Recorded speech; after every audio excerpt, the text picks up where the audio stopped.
जय गुरु जी, शुक्राना गुरु जी, संगत जी। आज का सत्संग आप अंत तक सुनिएगा, आपको बहुत अच्छे आंसर्स मिलेंगे। सो जय गुरु जी, शुक्राना गुरु जी। 1996 में डुगरी ग्राम गुरु जी का जन्म स्थल के श्री बख्शीश सिंह गुरु जी की शरण में आए। उनकी पुत्री का एक कान का पर्दा क्षतिग्रस्त था। जब से वह 1 साल की थी, उसे ज्वर के अतिरिक्त गले में खारिश रहती थी और कान से पस भी बहती थी। ऐसा पिछले 12 सालों से चल रहा था। चिकित्सकों, पंडितों, ज्योतिषियों, बाबा और संतों सब मार्ग अपना के देख लिए थे, पर असफलता ही हाथ लगी थी। अंततः बख्शीश ने गुरुजी से विनती करने का विचार बनाया। गुरुजी उन दिनों पंचकुला में थे। जब बख्शीश अपनी बेटी के साथ वहां पहुंचे तो गुरुजी ध्यान में बैठे थे। एक सेवक ने जब गुरुजी को उनके आगमन का समाचार दिया तो गुरुजी ने उन्हें अगले सप्ताह आने का आदेश दिया। बख्शीश निराश अवश्य हुए, क्योंकि उन्हें वहां तक पहुंचने में 4 घंटे लगे थे, पर वह अगले सप्ताह 6 बजे आने का विचार बनाकर लौट गए। अगले सप्ताह जब बख्शीश पहुँचे तो गुरुजी ने उनके आने का कारण पूछा। बख्शीश ने अपनी बेटी की समस्या बताकर गुरुजी से उनकी कृपा के लिए प्रार्थना करी। गुरुजी ने प्रश्न किया कि वह कौन सी कक्षा में पढ़ रही है। व्यथित पिता ने उत्तर दिया कि वह 8वीं कक्षा में है। गुरुजी मुस्कुराकर बोले, कल्याण हो गया, जय ऐश कर। बख्शीश को ये साधारण पर शक्तिशाली वचन अस्पष्ट लगे तो वह खड़े रहे। गुरुजी ने पूछा कि क्या उनके कुछ और चाहिए। बख्शीश के ये पहले दर्शन थे। पिता ने हाथ जोड़कर गुरुजी से उनकी बेटी को लंबे समय से चले आ रहे कष्टों से निवृत्त करने की बात दोहराई। गुरुजी के निर्देश अनुसार वह संगत में बैठे और उन्होंने प्रसाद और लंगर भी ग्रहण किया।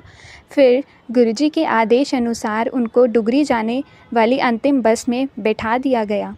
अगले दिन ही बख्शीश ने अपनी बेटी के रोग में सुधार देखा और थोड़े ही दिनों में वह रोग समाप्त भी हो गया।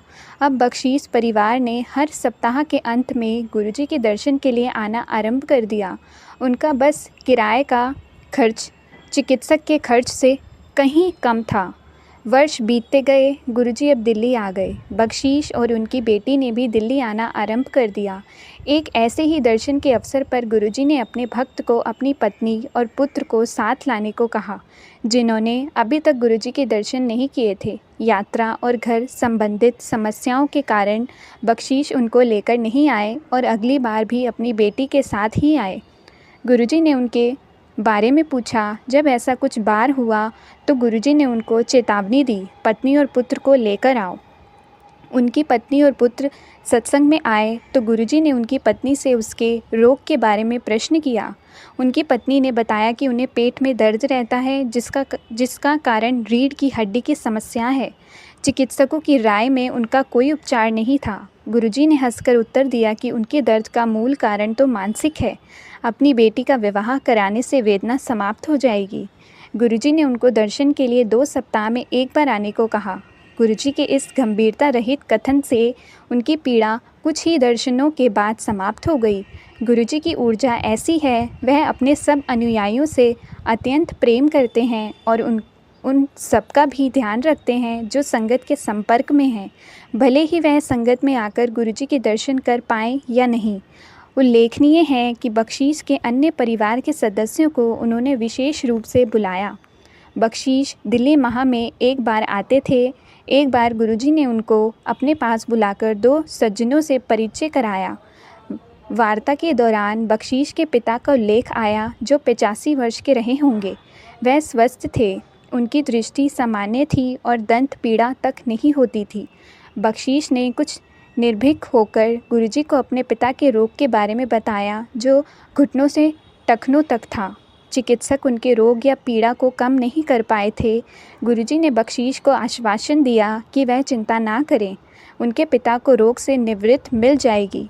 प्रभु ने ये भी कहा कि चिकित्सक सहायता करते हैं, उन्हें भी अपनी जीविका अर्जित करनी है। बख्शीश के जाते समय गुरुजी ने एक फूल माला, जो उनके किसी अन्य भक्त ने उनको चरणों में चढ़ाई थी, उनको दी और कहा कि उसे जल में डालकर उनके पिता उस पवित्र जल से स्नान कर लें। उसके बाद माला को पास के बहते जल में प्रवाहित कर दें। गुरुजी के निर्देश का निर्देश का पालन हुआ और उनके पिता की वेदना तुरंत समाप्त हो गई। इसके अतिरिक्त एक और महत्वपूर्ण घटना हुई। बख्शीश के पिता गुरुजी द्वारा मोहित हो गए। जब उनको भोजन करने को कहा जाता तो वह कहते कि उन्होंने गुरुजी का लंगर ग्रहण कर लिया है। परिवार के सदस्यों ने शीघ्र ही समझ लिया कि परिवार प्रमुख अब पूर्णतः मानसिक रूप से गुरुजी की शरण में पहुंच गए हैं। घर में उनकी उपस्थिति केवल भौतिक है। कुछ समय पश्चात उनके पिता ने अपना शरीर त्याग दिया। उनका अंत अपने पौत्र पौत्रियों से बात करते हुए अत्यंत शांतिपूर्ण रहा। आज भी बख्शीश अपने स्वप्न में उनको गुरुजी के सम्मुख नतमस्तक होते हुए देखते हैं। ये स्पष्ट है कि गुरुजी ने बख्शीश के पिता के अंतिम समय में उनके जीवन की बागडोर अपने हाथ में ले ली थी और उनको अति सुगमता से मृत्यु द्वार से होते हुए स्वर्गलोक तक पार करा दिया। एक कृषक के लिए उसका ट्रैक्टर परिवार के सदस्य की भांति होता है। अंतर केवल उसकी भिन्न आकृति का है। बख्शीश ने नया ट्रैक्टर खरीदने से पूर्व गुरुजी से पूछा कि कौन सा खरीदा जाए। गुरुजी ने कोई भी न्याय पुराना नहीं ट्रैक्टर खरीदने का सुझाव दिया। बख्शीश ने नए कल पुर्जों सहित स्वराज ट्रैक्टर खरीदा। उसकी ट्रॉली अत्यंत भारी धातु की बनी हुई थी और पूरे गांव में अपने प्रकार की पहली थी।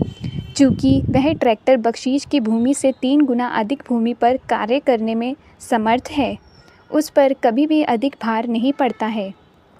बख्शीश के अनुसार उस ट्रैक्टर पर भी गुरु कृपा है। ये इस संदर्भ से स्पष्ट हो जाएगा। बख्शीश के पुत्र को स्वप्न आया कि जब वह उसे चला रहा था तो कुछ लोगों ने ट्रैक्टर को रोकने का प्रयास किया। ट्रैक्टर पर बैठे हुए एक व्यक्ति ने उसे ट्रैक्टर रोकने को कहा, अन्यथा वह उसे ट्रैक्टर छीन लेगा। उसने ट्रैक्टर रोक दिया, पर उसी समय गुरुजी प्रकट हुए और उन्होंने उसे ट्रैक्टर चलाने का निर्देश दिया। उसने अपना वाहन आगे चलाया तो देखा कि उपस्थिति जन समूह ने हटकर उसको जाने का मार्ग दे दिया। बख्शीश के पुत्र ने जब अपने परिवार को ये बात बताई तो उन्होंने निष्कर्ष निकाला कि गुरुजी ने किसी आने वाली विपदा से ट्रैक्टर की रक्षा की है। 2004-2005 में गुरुजी ने संगत के कुछ सदस्यों के अपने ग्राम डुगरी जाने की स्वीकृति दी। संगत में 30 से 35 सदस्य जब डुगरी पहुँचे तो बख्शीश ने उन्हें लस्सी परोसी। रात को बख्शीश की पत्नी को स्वप्न में गुरुजी ने पूछा कि क्या घर में घी की कमी है। जब उसने नहीं में उत्तर दिया तो गुरुजी ने प्रश्न किया कि केवल लस्सी देकर उसने मक्खन क्यों रख लिया था। वह शर्मिंदा होकर उठ गई। अगले दिन प्रातःकाल उसने ये घटना अपने परिवार के सदस्य को सुनाई तो उन्होंने अनजाने में की हुई गलती को दोबारा ना होने देने का निश्चय किया। अब मौका मिलने पर वह लस्सी मक्खन के साथ ही देते हैं। ये स्पष्ट नहीं है कि गुरुजी ने ऐसा क्यों किया। एक अन्य पक्ष से विचार किया जाए तो जितना अतिथि को दिया जाता है, परिवार उससे कहीं अधिक ईश्वर से प्राप्त करता है। उस परिप्रेक्ष्य में बख्शीश भी अब बड़े कृषक हो गए हैं, पर बख्शीश परिवार पर गुरुजी की अभी और कृपा शेष थी। बख्शीश की एसिडिटी की समस्या के लिए गुरुजी ने उन्हें अभिमंत्रित तांबे लोटे से जल पीने को कहा और वह रोग भी शीघ्र ही समाप्त हो गया। जब बख्शीश तांबे का लोटा लेकर घर लौटे तो उनके पुत्र ने विनोद करते हुए कहा कि उसे छोड़कर घर के प्रत्येक सदस्य को गुरुजी ने कुछ ना कुछ दिया है। बहन और पिता को तांबे का लोटा, माँ को चित्र और तांबे का लोटा, एक वही रह गया था। अगली बार जब वह गुरुजी के दर्शन के लिए पहुँचे तो गुरुजी ने उसे बुलाकर एक चित्र दिया। गुरुजी के इस आकस्मिक प्रतिदान से वह अति चकित और बेहद प्रसन्न हुआ।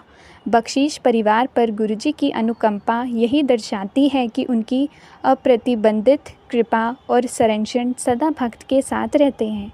सो जय गुरुजी, शुक्राना गुरुजी।